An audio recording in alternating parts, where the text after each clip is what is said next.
آج ویو 360 میں بھارت کے زیر انتظام کشمیر کی خصوصی حیثیت کے خاتمے کے فیصلے کے خلاف بھارت کی سپریم کورٹ میں سماعت جانیں گے آج کے شو میں کہ اس کیس میں کتنی جان ہے اور کشمیریوں کو اس سے کیا امیدیں۔ ہمارے لیے یہ ایک بہت بڑا حادثہ ہے۔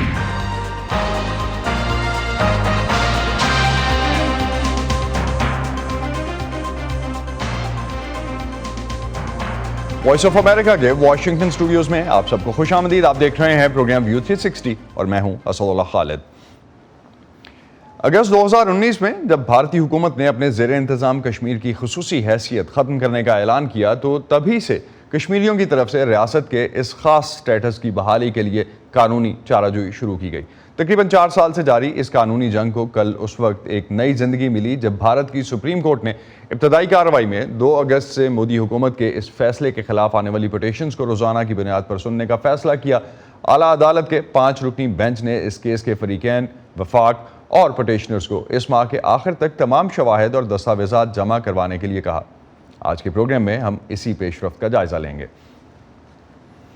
بھارتی سپریم کورٹ نے 4 سال کے بعد مرکزی حکومت کی طرف سے جموں اور کشمیر کی خصوصی آئینی حیثیت کے خلاف دائر درخواستوں پر 2 اگست سے باضابطہ سماعت کا اعلان کیا ہے۔ سپریم کورٹ کے 5 رکنی بینچ کی سربراہی بھارت کے چیف جسٹس کر رہے ہیں اور درخواستوں کی سماعت کے بارے میں انہوں نے اپنے بیان میں کہا کہ اب ان درخواستوں پر ہر ہفتے جمعے اور پیر کے علاوہ سماعت ہوگی۔ بھارت میں مودی حکومت نے 5 اگست 2019 کو بھارت کے زیر انتظام کشمیر کی خصوصی حیثیت سے متعلق آئین کی دفعہ 370 کو منسوخ کر دیا تھا اور اس کے علاوہ ریاست کو 2 حصوں میں تقسیم کر کے انہیں براہ راست وفاق کے کنٹرول میں دے دیا تھا۔ بھارت کی وفاقی حکومت نے اس ہفتے سپریم کورٹ میں ایک بیان حلفی بھی جمع کرایا جس میں دعویٰ کیا گیا ہے کہ آرٹیکل 370 کی منسوخی کے بعد جموں و کشمیر میں امن و امان بحال ہوا ہے اور علاقے میں ترقی ہو رہی ہے اور اس کے علاوہ اس فیصلے سے جمہوری عمل کو معاشرے کی نچلی سطح پر لے جایا گیا ہے۔ سپریم کورٹ کے چیف جسٹس نے کل کی سماعت کے دوران کہا کہ حکومت کی طرف سے جمع کرائے گئے حلفیہ بیان میں کیے گئے حکومتی دعووں کا کیس کی آئینی حیثیت پر کوئی اثر نہیں پڑے گا۔ محمد یوسف ترگامی ان درخواست گزاروں میں شامل ہیں جن کی آرٹیکل 370 کی منسوخی سے متعلق اپیلز اس وقت بھارتی سپریم کورٹ کے سامنے ہیں۔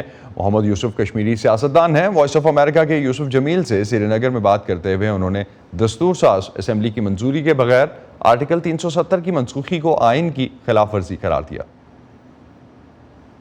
یہ صرف ناانصافی نہیں ہے جموں کشمیر لداخ کے عوام کے ساتھ، صرف ہمارے رائٹس پر ہی آنچ نہیں بلکہ یہ جو فاؤنڈیشنز ہیں جس کی بنیادیں رکھی گئی کانسٹیٹیوئنٹ اسمبلی آف انڈیا نے، اس پر آنچ۔ کچھ لوگوں کا کہنا ہے کہ یہ ٹیمپرری کلاز ہے۔ ٹیمپرری کلاز ہوتے ہوئے کئی دہائیوں سے یہ شامل رہا، کانسٹیٹیوشن کا حصہ بنا رہا، اور یہ کانسٹیٹیوشن آف انڈیا کا اس وقت بھی وہاں حصہ رہا، درج تھا جب اس کے خلاف 5 اگست کو ایک موشن اڈاپٹ کی گئی۔ ذرا اس کو آج بھی آپ پڑھ لیجئے، میری دعوت ہے۔ وہ ٹیمپرری ہیں لیکن part of the constitution of India ہے، اور یہ کانسٹیٹیوشن اسمبلی کی وجہ سے پارٹ بنا ہے، اور اس میں کلاز، اس آرٹیکل کے کلاز 3 کو پڑھیے آپ، وہ تھوڑا سا دیکھ لیجئے۔ اس میں لکھا ہے کہ اس کو president of India presidential order کے ذریعے ہٹایا جا سکتا ہے، provided constituent assembly of Jammu and Kashmir سفارش کر لے یا اپروول دے دے۔ کچھ لوگ آج بھی کہتے ہیں کہ یہ کانسٹیٹیوئنٹ اسمبلی جموں کشمیر کی جس کا ذکر بھی نہیں، وہ یکدم غائب کیسے ہو گئے؟ حکمران جماعت بی جے پی کے رہنما اور بھارتی وزیر اعظم کے دفتر میں وزیر مملکت ڈاکٹر جتیندر سنگھ نے حکومت کے اس اقدام کا دفاع کرتے ہوئے کہا کہ آرٹیکل 370 صرف ایک عبوری اور عارضی آئینی شق ہے اور اس کی منسوخی سے جموں و کشمیر کے لوگوں کو فائدہ ہوا ہے۔ وائس آف امریکہ کے سہیل انجم نئی دہلی سے ہمارے ساتھ ہیں. ان سے جانتے ہیں کہ اس کیس کے شروع ہونے کے بعد کشمیر کی خصوصی حیثیت کے ختم ہونے کی بحث اب کس سمت میں جاتی نظر آتی ہے. سہیل، جموں کشمیر کی اپوزیشن جماعتیں یہ سوال اٹھا رہی ہیں کہ سپریم کورٹ کے سامنے جو سب سے بڑا سوال ہوگا وہ یہ ہے کہ کیا اس حکومتی فیصلے کا کوئی قانونی اور آئینی جواز تھا. کیا کہتے ہیں ماہرین قانون اس پر؟ قانونی ماہرین کا کہنا ہے کہ جیسا کہ ابھی طارق صاحب نے بتایا کہ یہ کانسٹیٹیوئنٹ اسمبلی میں پیش ہوا تھا اور جو شرط تھی اس میں ہے کہ کانسٹیٹیوئنٹ اسمبلی کی رائے لینی ہوگی، لیکن چونکہ اب کانسٹیٹیوئنٹ اسمبلی کا وجود نہیں ہے تو اس سے قانونی ماہرین اور ججز اس بات پہ غور کریں گے کہ اب اس کی آئینی اور قانونی حیثیت شرط کی کیا رہ گئی ہے. ابھی اس بارے میں کچھ کہنا بہت مشکل ہے. ہم نے کئی قانونی ماہرین کو گفتگو کی تو ان کا یہ کہنا ہے کہ سپریم کورٹ پہ جو بحث ہوگی، جو ججیں ہوگی، وہ کس رخ پہ پہنچتی ہے اور اس میں کیا کیا پہلو سامنے آتے ہیں، سپریم کورٹ کے ججز کیا موقف اختیار کرتے ہیں، اور جو فریقین ہیں جنہوں نے حکومت کے فیصلے کے خلاف درخواستیں دائر کی ہیں، وہ اپنی طرف سے کیا کیا دلائل دیتے ہیں. اب یہ دیکھنا مشکل ہے، لیکن ان کا یہ بھی کہنا ہے کہ یہ ایک بہت ہی پیچیدہ معاملہ ہے اور یہ آسان نہیں ہوگا کے لیے بھی کہ اس سلسلے میں کوئی واضح رخ اختیار کرے. لیکن کچھ لوگوں کا کہنا ہے کہ اگر سپریم کورٹ چاہے تو اس میں ایک واضح موقف اختیار کر سکتا ہے، لیکن وہ بھی مطلب کوئی بھی اس میں ابھی یہ کہنے کی پوزیشن میں نہیں ہے کہ سپریم کورٹ اس میں کیا رخ اختیار کرے گی، کیونکہ بہت سے مبصرین کا کہنا ہے کہ اس معاملے میں عوامی جذبات بھی انوالو ہیں. اسی لیے کوئی بھی سیاسی پارٹی بھی، چاہے وہ اپوزیشن کی کوئی بھی پارٹی ہو، کانگریس سمیت کوئی بھی حکومت کے فیصلے کے خلاف کھل کر بولنے کی پوزیشن میں نہیں ہے. اگر میں کانگریس پارٹی سہیل، ریئیکشن جو پولیٹیکل پارٹیز کا ہے، جو مرکزی پولیٹیکل پارٹیز ہیں، یہ جو بڑی پولیٹیکل پارٹیز ہیں انڈیا کی، ان کی طرف سے کیا ریئیکشن ہے؟ بی جے پی ہے یا کانگریس ہے یا اپوزیشن پارٹیز باقی جو ہیں، اور سول سوسائٹی جو ہے، وہ کس طرح سے رسپونڈ کر رہی ہے؟ اس کیس کو امپورٹنس مل رہی ہے ان سب کی طرف سے؟ ظاہر ہے بی جے پی تو اس کی حمایت کرتی ہے، اپنے فیصلے کی حمایت کرے گی حکومت، لیکن اپوزیشن پارٹیوں نے بہت پہلے شروع ہی میں جب یہ درخواستیں دائر ہوئی تھیں تو انہوں نے سپریم کورٹ کی خاموشی پہ سوال اٹھایا تھا کہ اتنے اہم معاملے کی سماعت کیوں نہیں ہو رہی ہے جبکہ انتہائی غیر اہم معاملات کی سماعت سپریم کورٹ پہ، لیکن یہ ایک بہت اہم معاملہ ہے، اس پہ سماعت کیوں نہیں ہو رہی ہے. تو اب جبکہ سپریم کورٹ نے اس پر سماعت کی رضامندی ظاہر کی اور اس نے تاریخ میں مقرر کر دی ہے تو تمام اپوزیشن پارٹیوں کی طرف سے اس کا خیر مقدم کیا گیا ہے اور ان کا کہنا ہے کہ اس پہ تو بہت پہلے سماعت ہونی چاہیے تھی. اب دیر آئے درست آئے اس پر سماعت ہو اور ڈے ٹو ڈے جو عدالت نے کہا اسی طرح سے سماعت ہو تاکہ اس معاملے کا فیصلہ ہو سکے اور جو کئی برسوں سے وہاں کے عوام ایک منتخب حکومت سے محرومی کی زندگی گزار رہے ہیں ان کو اس کا موقع ملے کہ وہ وہاں پہ انتخابی عمل شروع ہو اور وہ اس میں حصہ لے سکیں، ان کی اپنی ایک منتخب حکومت قائم ہو. تو بی جے پی کو چھوڑ کر کے باقی جتنی بھی اپوزیشن پارٹیاں ہیں، اگرچہ انہوں نے بہت کھل کر کے نہیں لیکن اشاروں کنایوں میں یہ جو نئی صورتحال پیدا ہوئی ہے اس کا خیر مقدم کیا ہے اور کہا کہ اس پہ جلد از جلد سماعت کی جانی چاہیے اور اس پہ کورٹ کو چاہیے کہ اپنا کوئی واضح موقف اختیار کر کے اس معاملے کو فیصل کریں. بہت بہت شکریہ سہیل انجم، آپ ہمیں اپڈیٹ کر رہے تھے جو اس وقت نئی دہلی میں ایٹماسفیئر ہے اور کس طرح سے پولیٹیکل پارٹیز جو ہیں وہ اس پہ رسپونڈ کر رہی ہیں. بہت شکریہ آپ کا. بھارت کے زیر انتظام کشمیر میں سری نگر کے 2 شہریوں نے سپریم کورٹ میں اس کیس کی سماعت پر کہا کہ دفعہ 370 کے تحت ملنے والا سٹیٹس کشمیر کی اساس تھی اور یہ کہ انہیں سپریم کورٹ سے انصاف کی امید ہے.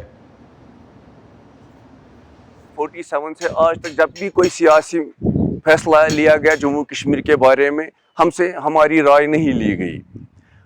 ہمارے فیصلے دلی اور اسلام آباد میں ہوتے ہیں.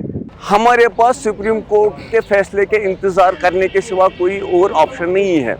رہا پھر پولیٹیکل سٹرگل کا سوال، یہ بھی بہت مایوس کن بات ہے کہ ہماری جو لیڈرشپ ہے، مین سٹریم لیڈرشپ، چاہے وہ محبوبہ مفتی ہو یا فاروق عبداللہ ہو یا دوسرے لوگ ہو، ان کا جو رول رہا ہے 2019 سے وہ بہت ہی مایوس کن ہے.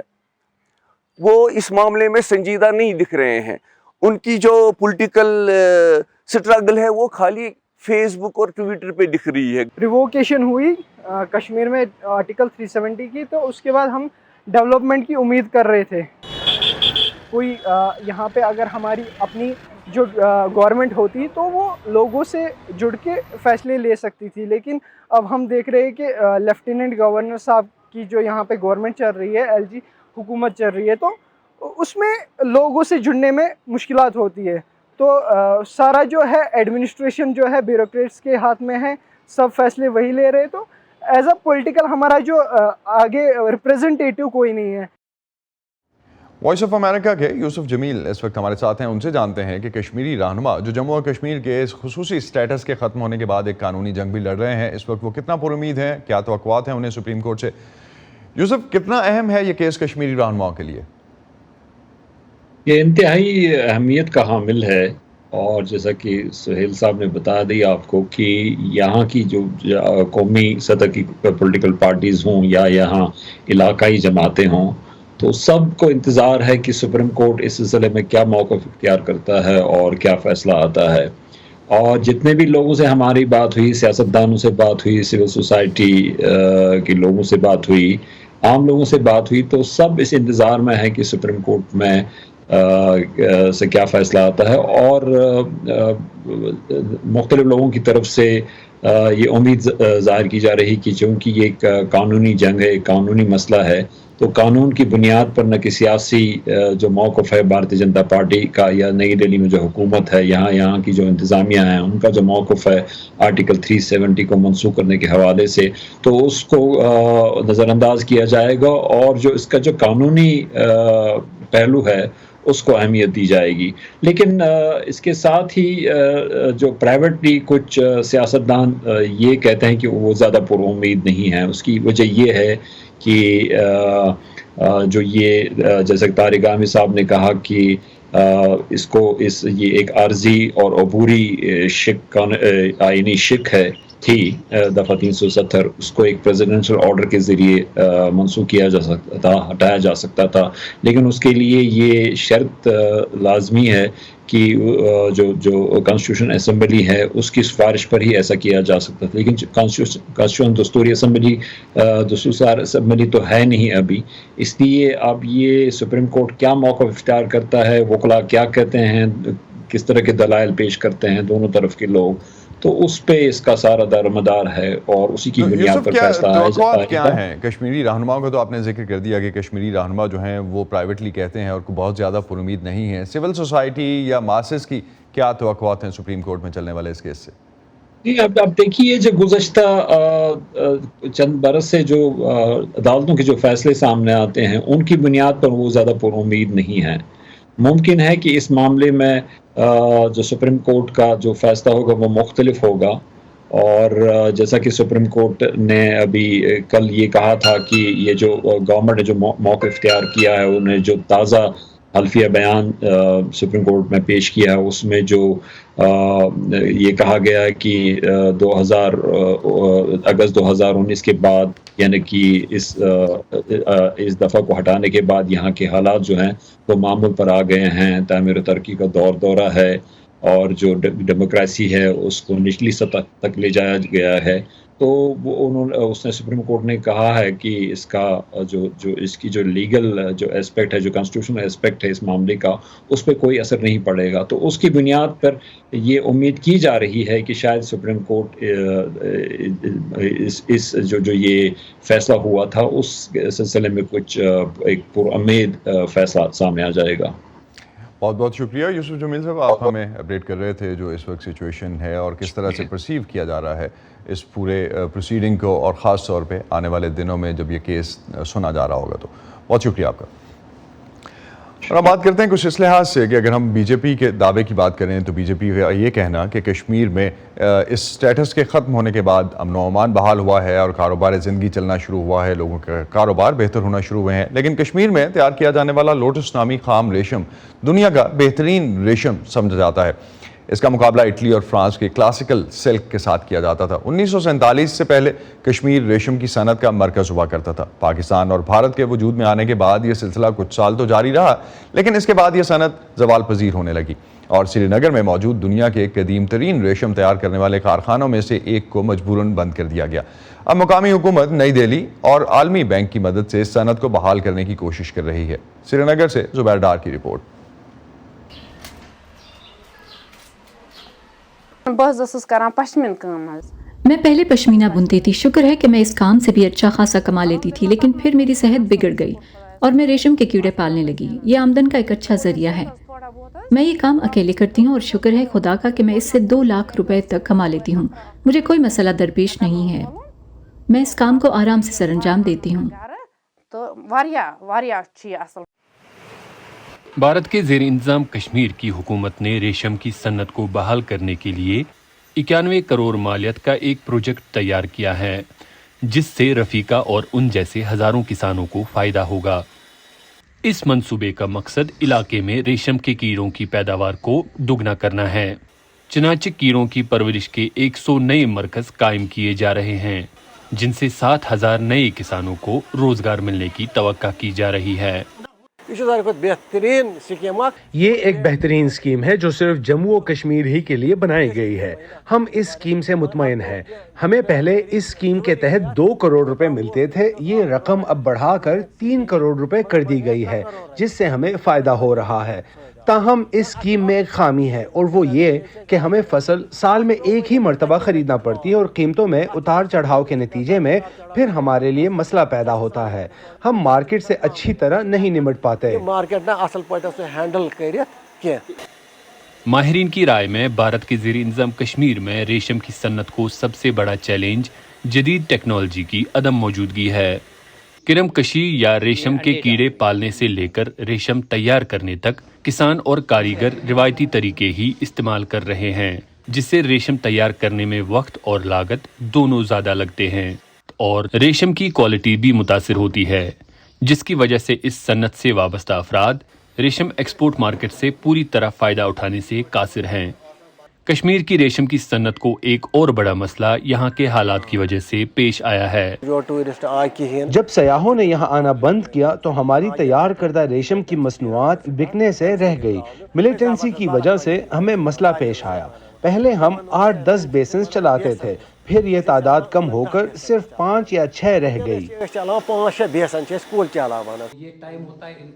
کشمیری حکام تسلیم کرتے ہیں کہ کشمیر کے حالات علاقے میں ریشم کی صنعت کو فروغ دینے میں حائل رہے ہیں. پچھلے 20-30 سال سے یہ حالات کشیدہ تھے، حالات بھی ٹھیک نہیں تھے، تو اس وجہ سے یہاں پر جو ملبری ویلتھ ہے اس کو بہت میسکر ہوا ہے، اس کو کاٹا گیا ہے. تو اس ملبری ویلتھ کو بڑھانے کے لیے ہم دوبارہ ان کو جو ایک HODP میں پروگرام دے رہے ہیں، اس میں ہم ہر ایک فارمر کو جو ان کے ساتھ جڑا ہوا ہے اس کو 150 سے 300 پلانٹس دیتے ہیں، اور اس کو مینٹین کرنے کے لیے 65 روپیز پر پلانٹ دیتے ہیں. کشمیر میں تیار کیے جانے والے ریشم کا شمار دنیا کے نفیس ترین ریشم میں ہوتا ہے، اور کسی زمانے میں اس خطے کے ریشم کو دنیا بھر میں شہرت حاصل تھی. آج بھی کشمیر میں تیار کردہ ریشم عالمی معیار کا ریشم ہے، جسے ہاتھوں ہاتھ لیا جاتا ہے.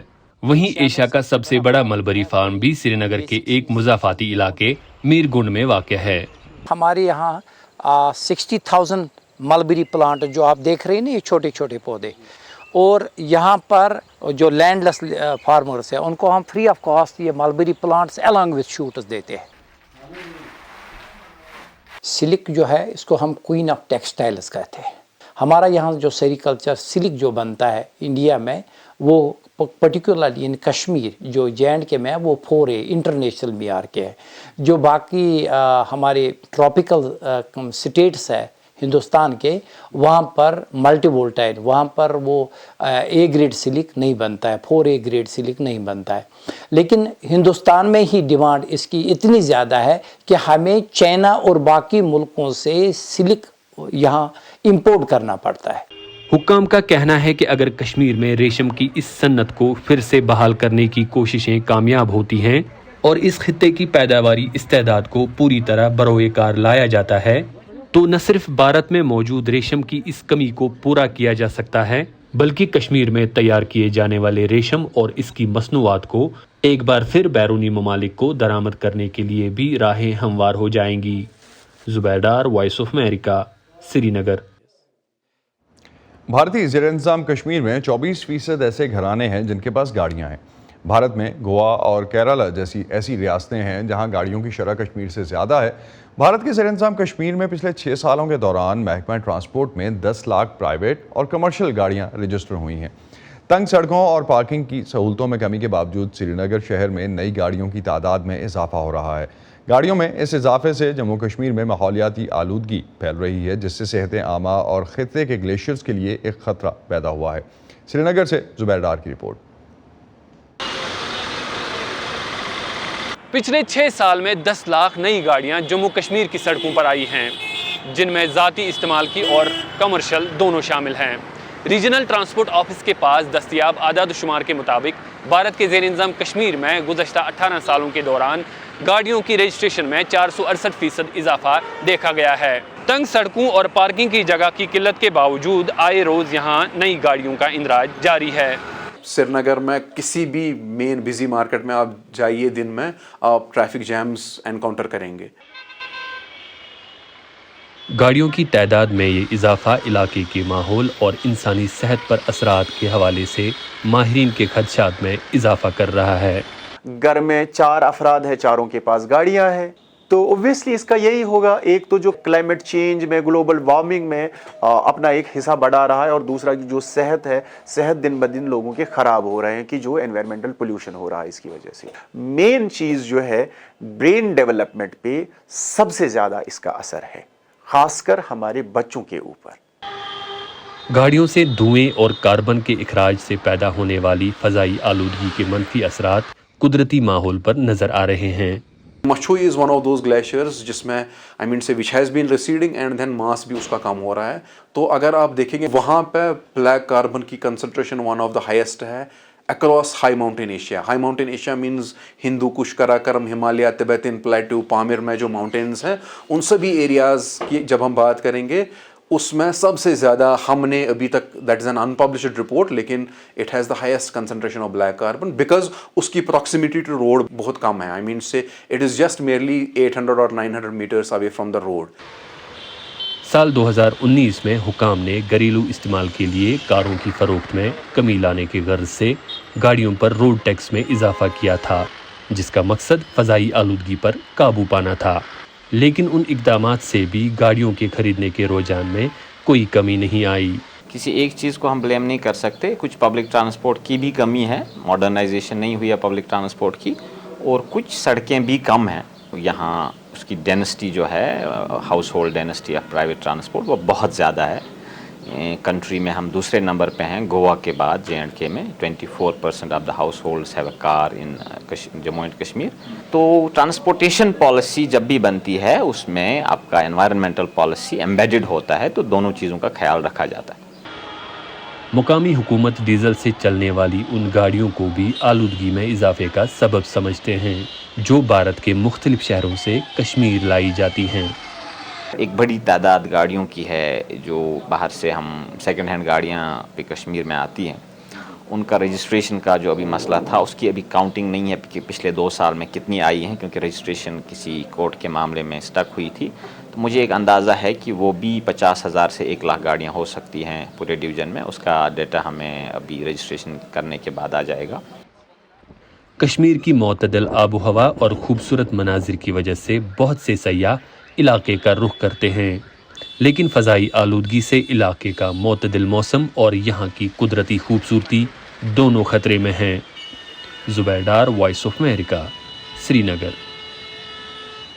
اسی پر ختم کرتے ہیں آج کا ویو 360۔ اسٹے سیف، اور پاکستان اور خطے سمیت دنیا بھر کی اہم خبروں اور دلچسپ معلومات کے لیے آپ آ سکتے ہیں ہماری ویب سائٹ urduvoa.com پر۔ یہ سارا کانٹینٹ آپ کو ملے گا ہمارے سوشل میڈیا پلیٹ فارمز پر بھی، facebook.com/voaurdu، یوٹیوب پر ہمارا چینل ہے VOA اردو کے نام سے، اور ٹویٹر، انسٹاگرام پر ہمارا ہینڈل ہے @voaurdu۔ اب تک کے لیے اتنا ہی، اسد اللہ خالد کو اجازت دیجیے، خدا حافظ۔